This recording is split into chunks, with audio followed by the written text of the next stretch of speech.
আজ আমাদের শ্রীনগরের থেকে বিদায়ের পালা, কিন্তু এই মুহূর্তে হলো এক অসাধারণ ঘটনা। সারা রাত ধরে হলো বৃষ্টি আর তার সাথে তুষারপাত। পরের দিন সকালে কাশ্মীরের শ্রীনগর যেন আমার কাছে তাদের রূপের ডালা নিয়ে হলো হাজির।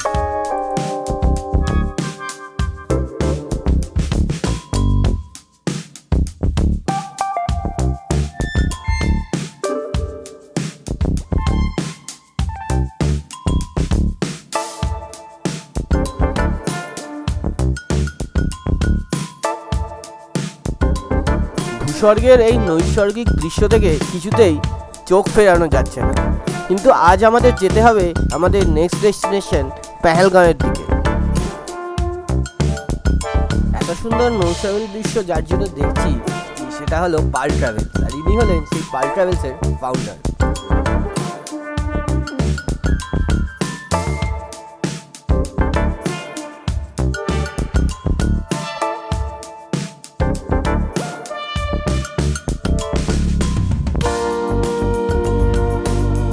রওনা হলাম পেহেলগাঁওয়ের উদ্দেশ্যে, কিন্তু মনে রয়ে গেল শ্রীনগরের লাস্ট দিনের এই স্মৃতি।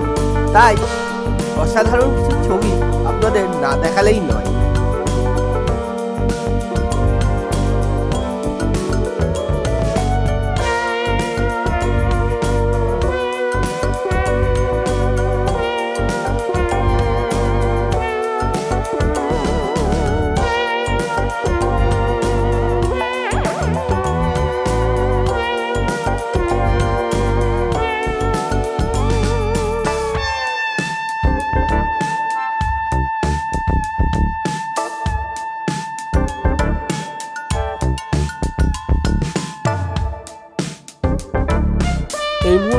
এই মুহূর্তে আমরা রয়েছি কাশ্মীরের প্যান্টপোরে।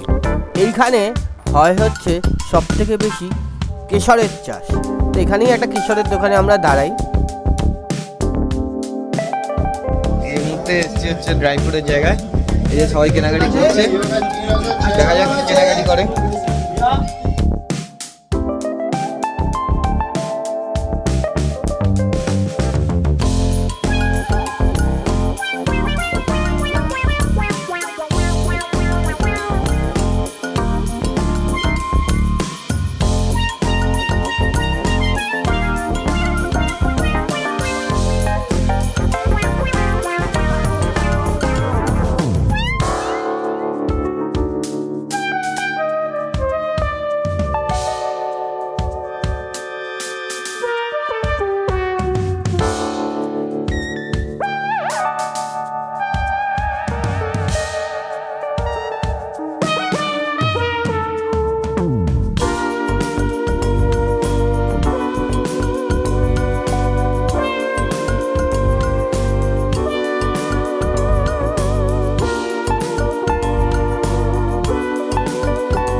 এরপর সামান্য টি ব্রেকের জন্য রেস্ট নিয়ে আমরা চললাম আমাদের নেক্সট ডেস্টিনেশন পেহেলগাঁওয়ের উদ্দেশ্যে। প্রসঙ্গত বলে রাখি, আমরা শ্রীনগরের হোটেল থেকে একটু লেট করে লাঞ্চ করেই বেরিয়েছিলাম।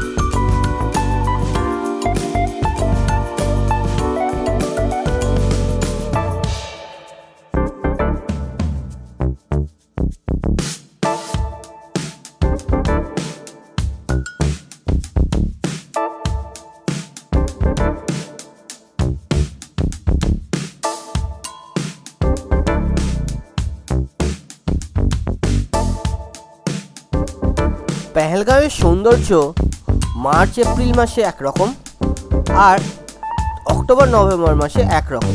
অক্টোবর নভেম্বর মাসে আসলে আপনার সাইড দিয়ে চলা নীল রঙের লিডার নদীকে দেখতে পাবেন, কিন্তু এখন এই সময় লিডার নদী হয়ে গেছে ঘোলাটে। কিন্তু বরফে মোড়া পেহেলগাঁওয়ের সৌন্দর্যটা আরেক অন্যরকম।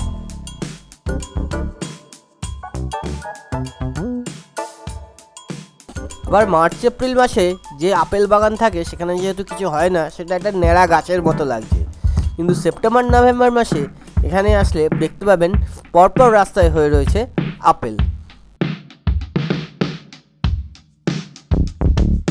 তাই কাশ্মীরের সম্পূর্ণ সৌন্দর্য নিতে গেলে আপনাদের চলেই আসতে হবে অ্যাটলিস্ট দুবার কাশ্মীর।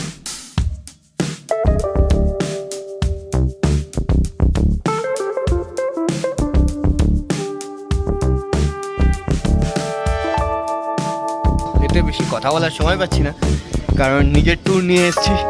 বুঝতেই পারছেন নিজের ট্যুর নিয়ে আসলে ঝামেলাটা কতটা রকম হয়, সব রকম নিয়ে। তো পেহেলগাঁও অব্দি আমরা পৌঁছে গেছি। পেহেলগাঁও আমাদের হোটেলের পেছনে হচ্ছে মিনি সুইজারল্যান্ড যাওয়ার রাস্তা। তো এই যে আমার পেছনের সিনারি অসাধারণ সুন্দর, আর সামনেও সেরকম সিনারি, যদি দেখাতে পারি তো দেখাবো। আর আমাদের এই যে তো দেখাই ভেতরে কি চলছে। এই যে রাতের খাবারের ব্যবস্থা চলছে। স্যার আজকে কী খাওয়াচ্ছেন? স্যার কী খাওয়াচ্ছেন? কি জানি কি ভুলে গেছে। আজকে মটন, আর কালকে আগের দিন বিরিয়ানিটা ভালো করেছিল বেশ। আসলে খেতেই পারবে, এই আমার সাথে আসলে এই কাকার বিরিয়ানি খেতেই হবে। চলো একটু বাইরে দেখাই কেমন দেখা যাচ্ছিল পুরো, কিন্তু এখন পুরোটাই ঢেকে গেছে।